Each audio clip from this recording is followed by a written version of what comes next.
ক্ষমতাসীনরা সবচেয়ে ক্ষমতা দেখায় নিরীহ ডাক্তারদের উপর এবং ডাক্তাররাই তাদের করুণ পরিণতি সচক্ষে দেখার সুযোগ পায়। ক্ষমতা ও সম্পদের অহংকার করবেন না। আল্লাহ ছাড় দেন, ছেড়ে দেন না। কোভিডকালীন আমি ঢাকার এক বিখ্যাত কর্পোরেট হাসপাতালের আইসিইউ স্পেশালিস্ট ছিলাম। কোভিড আক্রান্ত একজন ভদ্রলোক ভর্তি হলেন আইসিইউতে। ভদ্রলোক মারাত্মক চোটপাট করলেন।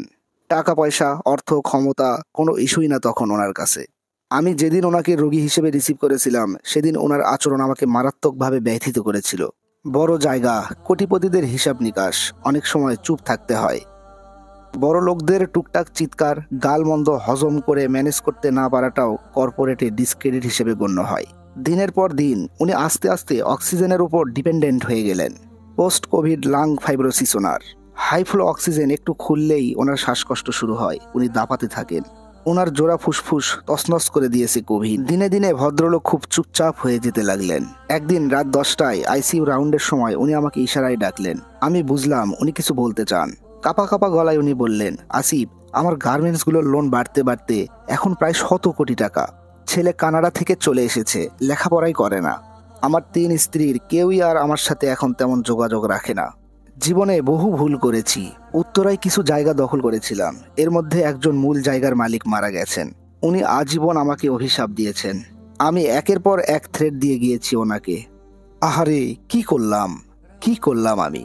ভদ্রলোকের শ্বাসকষ্ট বাড়ছেই। আমি বিড়বিড়িয়ে বললাম, আপনি চুপ থাকুন, রেস্ট নিন, সব ঠিক হয়ে যাবে ইনশাল্লাহ। উনি আবারও বলা শুরু করলেন, আমি আর সুযোগ পাবো না। আল্লাহ আমাকে আর ক্ষমা করবেন না। আল্লাহ সুযোগ দিয়েছিলেন, আমি কাজে লাগাইনি। তুমি বাবা রাগ রেখো না, ভর্তির সময় খুব খারাপ ব্যবহার করেছিলাম আমি তোমার সাথে। আমি বিড়বিড়িয়ে বললাম, আপনি অসুস্থ ছিলেন, এমন ব্যবহার হয়তো আপনি ইচ্ছা করে করেননি। উনি আমাকে তাজ্জব করে দিয়ে কাপা কাপা গলায় বললেন, না, আমি জেনে শুনে বুঝেই চোটপাট করেছি। বুঝাতে চেয়েছি আমার ক্ষমতা। এখন আর চোটপাটের শক্তিও নেই রে বাবা। মিনমিনিয়ে কথা বলি, দেখো না, আল্লাহ ইঁদুর বানিয়ে দিয়েছেন।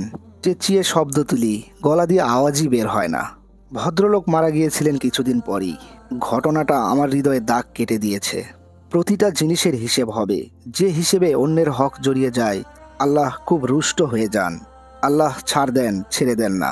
আল্লাহ সেই ভদ্রলোকের আযাব কমিয়ে দিন।